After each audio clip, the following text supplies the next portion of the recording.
అందరు నమస్కారం అండి. ముందుగా మీ అందరికీ సారీ చెప్తున్నానండి. ఎందుకంటే ఇందాక ఒక వీడియో చేశాను. ఏదైతే వారణాసి నుంచి వీడియో లీక్ అయింది కదా, ఆ వీడియో ఏఐతో క్రియేట్ చేయబడ్డది, అది ఒరిజినల్ కాదు అని ఒక వీడియో చేశాను. సో నా అంచనా తప్పయింది, అది ఒరిజినల్ అన్నమాట. సో నేను అలా చెప్పినందుకు, అలా వీడియో చేసినందుకు ముందుగా సారీ చెప్తున్నాను. మీరు అర్థం చేసుకుంటారేమో అనుకుంటున్నాను. సరే, ఓకే, ఆ విషయం పక్కన పెడితే ఇప్పుడు ఈ టీజరు వచ్చింది. వారణాసికి సంబంధించిన టీజర్ రిలీజ్ చేశారు. ఒకసారి ఆ టీజర్ చూస్తూ మనం మాట్లాడదాము. అలాగే రాజమౌళి గారు ఒక బిగ్ అప్డేట్ ఇచ్చారు, చాలా పెద్ద అప్డేట్ ఇచ్చారు. మీరు ఊహించరు రాజమౌళి గారు ఇలాంటి అప్డేట్ ఇస్తారా, మహేష్ బాబు గారిని మేము ఇలా చూడబోతున్నామా, ఈ గెటప్లో చూడబోతున్నామా అని మీకు మైండ్ పోద్ది అసలుకి. అలాంటి అప్డేట్ ఇచ్చాడు రాజమౌళి గారు. దాని గురించి కూడా మాట్లాడదాం. ముందుగా ఈ టీజర్ చూస్తూ మాట్లాడదాం. Okay, start the video. Sri Durga arts,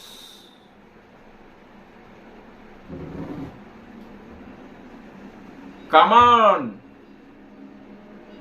from the director of Bahubali, RRRR.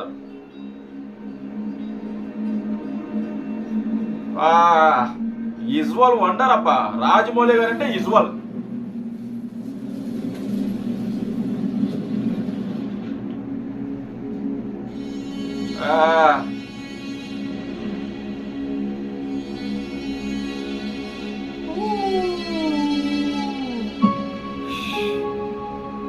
ఆకాశం, నిప్పు, నీరు. ఆకాశం, నిప్పు, నీరు మొత్తాన్ని మూడింటిని కలిపేశాడు. పంచభూతాలనే కలిపేశాడు అన్నమాట. అరాచకం.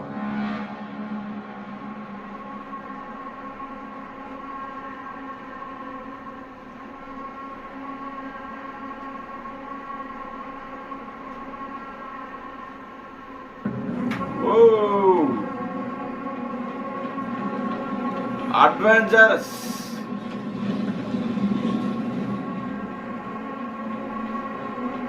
అడ్వెంచర్స్ ఉన్నాయి. అవి చూడండి, నోరు ఎలా తెరిసే అబ్బా.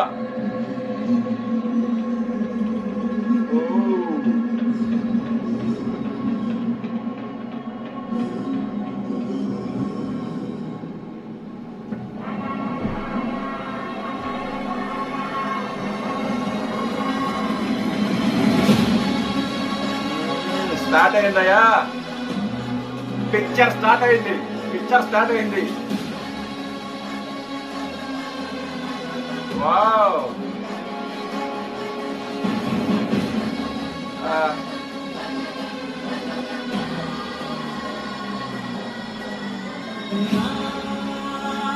ఇక్కడ రామాయణ రెఫరెన్స్ కనిపిస్తుంది కదా, రామాయణ రెఫరెన్స్. అదే రాజమౌళి గారు అప్డేట్ ఇచ్చారు. దాని గురించి మాట్లాడతా, ఆ రెఫరెన్స్ గురించి మాట్లాడతా.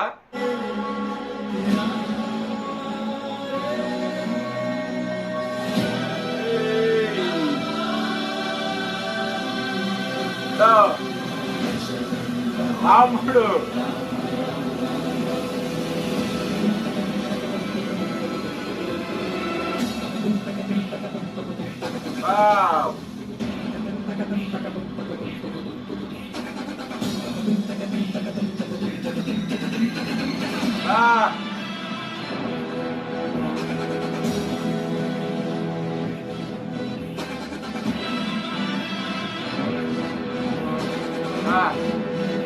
ఆ లీక్ అయింది, ఏదో చూడకుండా చూసేశాను నేను. బట్ అప్పుడు నాకు అంత ఫీల్ కలగల, ఎందుకంటే అది లీక్ అయింది కాబట్టి. బట్ ఇప్పుడు చూస్తుంటే చూడండి, చూడండి, గూస్ బంప్స్, నిజంగా గూస్ బంప్స్, మామూలుగా లేదు. అసలు లుక్ ఏందండి మహేష్ బాబు గారిది. పా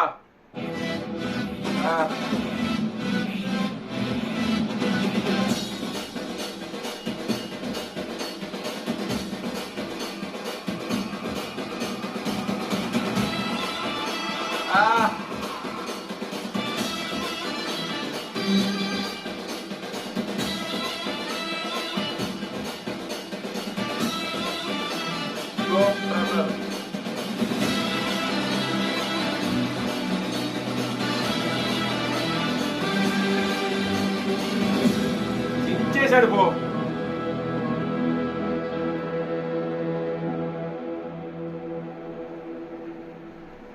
సించేశాడు, మామూలుగా లేదు, మామూలుగా అరాచకం, అసలుకి అరాచకం.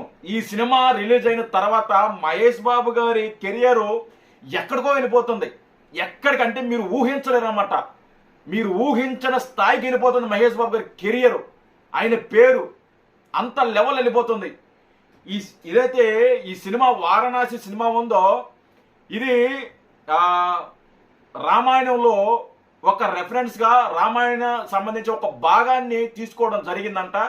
రాజమౌళి గారు ఇందాక స్పీచ్లో మాట్లాడుతూ మేము రాసే కొద్దీ కథని మేము అనుకోలేదు రామాయణం అని, మేము కథ రాసే కొద్దీ అది రామాయణంలో ఒక భాగం వెళ్ళిపోయింది.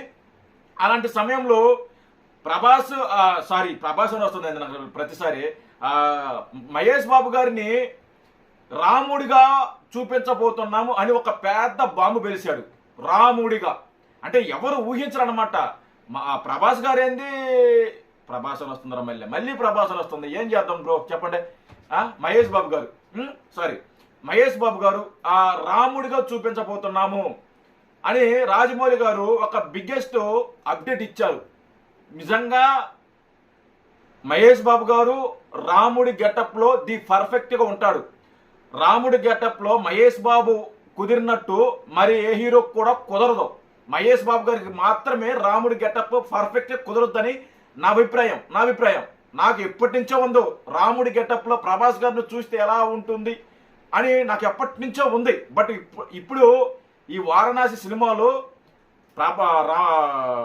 మహేష్ బాబు గారిని రాముడి గెటప్లో చూడబోతున్నాము. రాముడి గెటప్లో ఆ రాముడు గెటప్కి సంబంధించిన సీక్వెన్స్ ఏదైతే ఉందో ఆ షూటింగ్ కూడా కంప్లీట్ చేశాము. చాలా అద్భుతంగా వచ్చింది.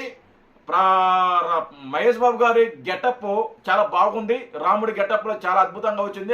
ఆ షూట్ అన్న కంప్లీట్ అయిందని చెప్పి రాజమౌళి గారు చెప్పారు. ఒక పక్క ఇది కత్తి మీద సాణ లాంటిది రాజమౌళి గారికి. ఎందుకంటే ఒక పక్క అడ్వెంచర్స్ ఉంటుంది అనమాట, మరో పక్క రామాయణం. ఈ రామాయణ రెఫరెన్స్ చూపించాలి. అడ్వెంచర్స్ చేసుకుంటూ అక్కడ కొండలు దాడుతూ దేశాలు దాటుతూ యుగాలు దాడుతున్న వ్యక్తి సడన్ గా రాముడి గెటప్లో ఏంది ఎలా దర్శనమిస్తాడు, అదే ఇక్కడ హైలైట్ అనమాట. అక్కడి నుంచి ఎలా తీసుకొచ్చి దీన్ని రాముడి గెటప్లో మహేష్ బాబు గారిని చూపించబోతున్నారు అనేది ఇక్కడ పెద్ద హైలైట్ అనమాట. అంటే మామూలుగా లేదు, చాలా కష్టమైంది.